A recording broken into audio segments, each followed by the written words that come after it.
agradezco al Palestra y al Instituto Palestra por esta invitación para hablar sobre esta ley, la ley 30.424, relativa a la responsabilidad administrativa de las personas jurídicas. Durante mucho tiempo, en el Perú en particular, ha existido la tendencia a negar la responsabilidad penal de las personas jurídicas bajo el marco de un principio del societas delinquere non potes, las sociedades no pueden delinquir, y basado tradicionalmente en varias razones, pero dos, las más importantes: la imposibilidad de capacidad de acción de las personas jurídicas y también la imposibilidad de afirmar la culpabilidad de las personas jurídicas. Ya con el paso del tiempo, más bien, el derecho penal moderno ha ido construyendo, superando estas observaciones, tanto desde un discurso normativo como también lo que corresponde a la culpabilidad. En la actualidad ya sí existe una tendencia a afirmar la posibilidad de la responsabilidad penal de las personas jurídicas, el denominado societas delinquere in potes, es decir, las sociedades pueden delinquir.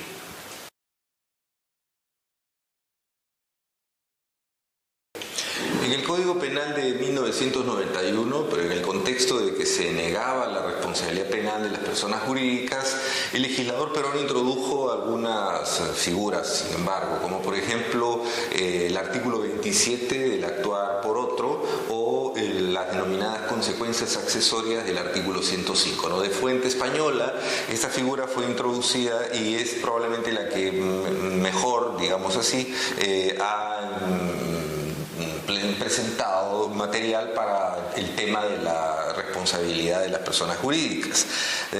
Conforme al artículo 105, existen consecuencias accesorias aplicables a las personas jurídicas en el marco de actuaciones que impliquen conductas delictivas de algunos de sus integrantes, por ejemplo, la clausura de los locales, la disolución o liquidación, la suspensión de actividades, la prohibición de realizar en el futuro actividades de cualquier clase en las cuales se hayan cometido el delito. Ha sido precisamente el Acuerdo Plenario 7/2009 de la Corte Suprema quien ha establecido lineamientos muy interesantes sobre la aplicación de estas consecuencias accesorias, pero quizá lo más interesante que ha señalado la Corte Suprema es que estas son sanciones penales especiales, es decir, dando ya cabida a la posibilidad de hablar abiertamente, digo yo, de penas para las personas jurídicas. Bueno, hubo un conjunto de proyectos de ley, puedo mencionar algunos, como por ejemplo el número 1627/2012, proyecto de ley que modifica el Código Penal, el procesal penal, pero esta es una interesante propuesta de la Corte Suprema de Justicia, ¿no? Presentada al Congreso a través de una resolución administrativa 116/2012. Interesante porque el Poder Judicial ya había planteado la posibilidad de hablar de la responsabilidad penal de las personas jurídicas. Posteriormente han habido otros proyectos, como por ejemplo el proyecto 2225 del 2013, el proyecto 3491 del 2013, el proyecto 4054 del 2014, el proyecto 3851-2014, etcétera, ¿no? En realidad se puede decir que ya en el Perú ha habido una tendencia del eje ferenda de proyectos de ley en el sentido de ya discutir la introducción de la responsabilidad penal de las personas jurídicas. Incluso el proyecto de ley 3491 del 2013, que corresponde al proyecto de Código Penal, introdujo la propuesta, es decir, reconocía de manera implícita ya la responsabilidad penal de las personas jurídicas, pero tenía algunas limitaciones. En particular, no prevé un programa de compliance, un programa de cumplimiento, cosa que el dictamen a este proyecto de ley, el dictamen data del año 2015, sí hablaba de la introducción de los programas de compliance, los programas de cumplimiento. Sin embargo, el dictamen restringió la responsabilidad penal de la persona jurídica a un solo delito, el cohecho activo transnacional, del artículo 130 de ese proyecto. Esto va motivado por ciertas críticas, porque la versión original tenía más figuras penales que podían ser comprendidas en el marco de este tema. Bueno, la ley 30.424 fue aprobada por el Pleno del Congreso de la República el 17 de marzo con una denominación: responsabilidad administrativa de las personas jurídicas por delito de cohecho activo transnacional. Finalmente, el 20 de abril se promulgó la ley en el Diario Oficial, ¿no? Una duda que surgió inmediatamente porque los proyectos originales hablaban de responsabilidad penal y esta versión definitiva habla de responsabilidad administrativa de las personas jurídicas. Era la duda de si estábamos pasando de un modelo de societas delinquere non potes a uno de societas delinquere potes, es decir, si estamos admitiendo o no estamos admitiendo ya la responsabilidad penal de las personas jurídicas.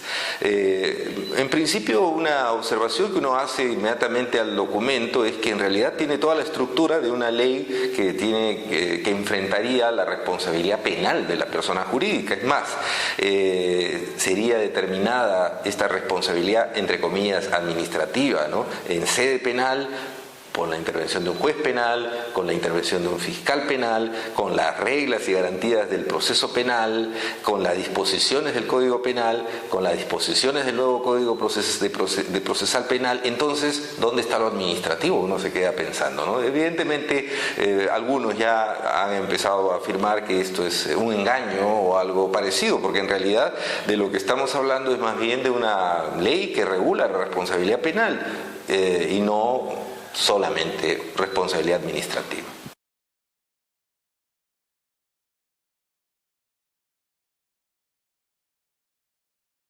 Bueno, hay por supuesto aquí en América Latina interesantes experiencias, como está la experiencia del Código Integral Penal de Ecuador, que habla ya de un sistema de responsabilidad penal de la persona jurídica, está vigente, o tenemos la experiencia española ya de hace pocos años, introducida en ese país para comprender la responsabilidad penal de la persona jurídica, y también la reforma española de hace poco, del 2015, ¿no?, con influencia, clara influencia italiana, ¿no? Es decir, en el mundo ya se ha ido introduciendo esta idea de la responsabilidad penal de las personas jurídicas, pero no para un solo delito, ¿no?, sino para delitos que tienen una afectación importante a los bienes jurídicos, como son, por ejemplo, los delitos ambientales, las figuras financieras, ¿no?, el campo aduanero y tantos campos, los derechos laborales, etcétera, en donde es importante que haya una regulación, ¿no? En el caso nuestro es evidente de que formalmente esta ley todavía no admite la posibilidad de ser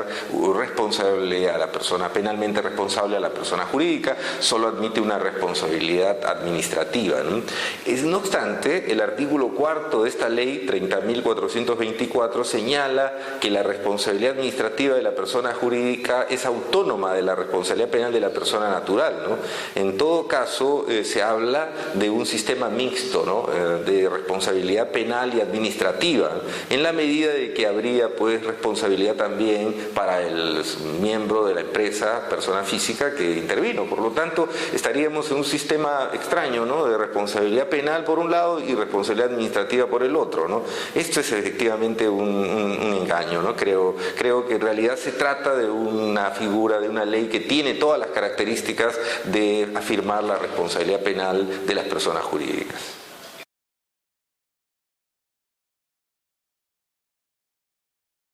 Bueno, la ley está dirigida a los cohechos internacionales, o sea, cohechos activos y corrupción internacional, que se produzcan en entidades de derecho privado, asociaciones, fundaciones, comités no inscritos, sociedades irregulares, empresas del Estado y sociedades de economía mixta, ¿no? Es decir, el campo es bastante amplio en ese sentido, ¿no? En lo que corresponde a las modalidades, la actuación puede comprender tanto a los administradores de derecho como a los los representantes legales, a las personas naturales que prestan servicio, a las que actúan en nombre de la entidad, etcétera. Y las sanciones que se aplicarían de acuerdo a la norma, me refiero a las sanciones reguladas aquí, son la multa, que sería hasta el sextuplo del beneficio obtenido o esperado, y cuando no se pueda determinar el monto de lo obtenido, la multa oscilaría entre 10 a 15 unidades impositivas tributarias. También tenemos la pena de inhabilitación de la persona jurídica en su modalidad de suspensión temporal de actividades, la cancelación de licencias, la clausura temporal o definitiva de la empresa, la disolución, la intervención, ¿no? Por lo tanto, el campo de aplicación de esta figura está pensado para cualquier tipo de empresa que esté dentro del ámbito que ya he mencionado, ¿no? Para cualquier tipo de empresa.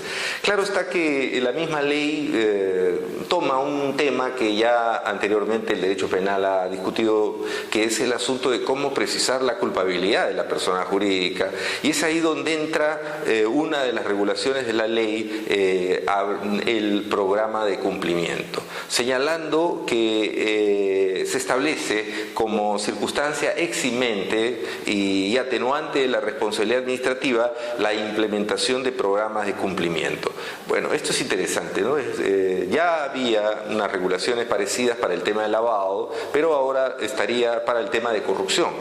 Hay que señalar que los programas de cumplimiento que deben ser instalados de manera previa a la comisión delictiva, bueno, a la comisión de la infracción, para ser más exacto, significan reunir determinadas condiciones, ¿no? O requisitos. Por ejemplo, el artículo 17 de esta ley señala de que los programas de cumplimiento deberán cumplir determinadas características. Por ejemplo, estar encargado a una persona jurídica u órgano autónomo del órgano de administración, puedan desarrollar medios preventivos identificando actividades que incrementen o generen riesgos, que contengan canales de difusión y supervisión del compliance, del cumplimiento aprobado en un reglamento o similares, es decir, determinadas características. Esperaremos con mucha atención el reglamento, porque la ley señala de que esta norma será reglamentada y por supuesto que tendrán que reglamentar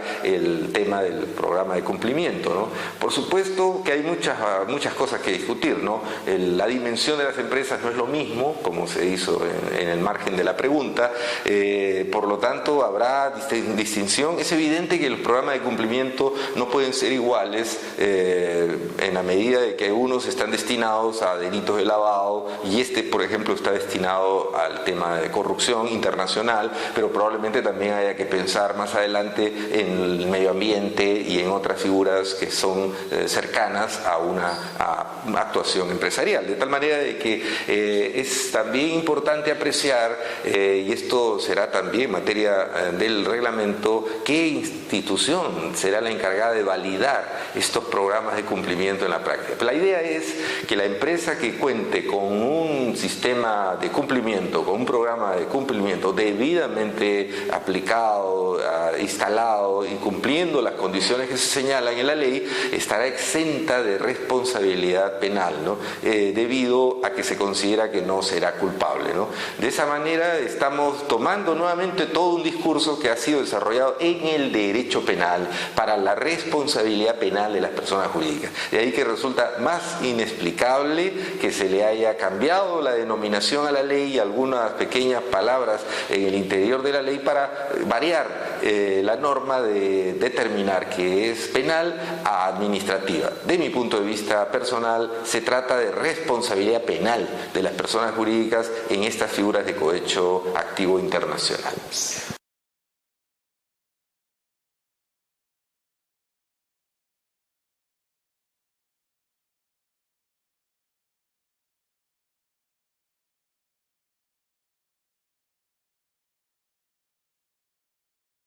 Bien, por supuesto que se necesitará funcionarios suficientemente capacitados para enfrentar esta tarea, ¿no? Ya el acuerdo plenario al que me refería al inicio ya hacía referencia, por ejemplo, a la manera como el fiscal va a incorporar a las personas jurídicas para la determinación de las consecuencias accesorias, ¿no? Todo el procedimiento está señalado en el nuevo Código Procesal del 2004, ¿no? Pero como sabemos, eso, por ejemplo, está vigente en gran parte del país, pero no en Lima, ¿no? De tal manera de que ahí, por ejemplo, se necesitará obviamente un entrenamiento para ver cuáles son los márgenes de actuación, teniendo en cuenta que deberá respetarse los derechos que se señalan a las personas jurídicas como se respetan para las personas físicas, ¿no? Esa es la idea, ¿no? Por lo tanto, a lo primero, fundamental, ¿no? Un proceso de capacitación será necesario para entender los márgenes de los programas de cumplimiento, la determinación de las responsabilidades, la determinación de las sanciones, es decir, la forma procesal de incorporación, el asunto de la diferenciación de la responsabilidad de la persona física integrante de la persona jurídica y la responsabilidad llamada administrativa de la persona jurídica en esta materia. Es decir, sin duda, lo primero, la capacitación va a ser muy importante. En lo segundo, en lo que corresponde al tema de las empresas offshores, es decir, el tema como ejemplo de los papeles de Panamá, ¿no? Panama Papers, es evidente de que hay un debate sobre este tema de las empresas offshores. En el acuerdo plenario de la Corte Suprema, recuerdo, se hace referencia a esto y se señala como ejemplo a las empresas offshore para aplicarle las consecuencias accesorias de la disolución, ¿no? Disolución de la persona o liquidación de este tipo de personas jurídicas. Es evidente de que no estamos ni siquiera mencionando de que las personas jurídicas se crean para cometer delitos, no, por supuesto. Las empresas se crean para fines lícitos en la mayor parte de los casos, pero en algunos casos, sí, pues en algunos casos hay prácticas delictivas y es por eso que estamos discutiendo este tema. No porque se tenga el propósito de enfrentar a todas las empresas, no, se trata de aquellas que realizando actividades claramente delictivas por parte de sus miembros, por parte de la actuación de la misma empresa, necesitan una reacción del Estado de manera razonable. Probablemente el caso de las empresas offshore, que entiendo no todas son prácticas ilegales, plantean sin embargo la posibilidad de que estas modalidades empresariales puedan ser usadas para lavado de activos o eventualmente para la corrupción internacional, ¿no? Entonces es evidente que los estados deben ya contar con instrumentos adecuados para enfrentar estos modelos modernos delictivos que se presentan en el mundo actual, ¿no? De ahí la importancia de este tema y también la importancia de contar con una ley, la primera, que ha tratado, creo yo, ya de superar el tema del societas delinquere non potes, es decir, las personas jurídicas no tienen responsabilidad penal, para pasar a otra época en la que ya se admitiría, bajo determinadas condiciones, la responsabilidad penal de las personas jurídicas.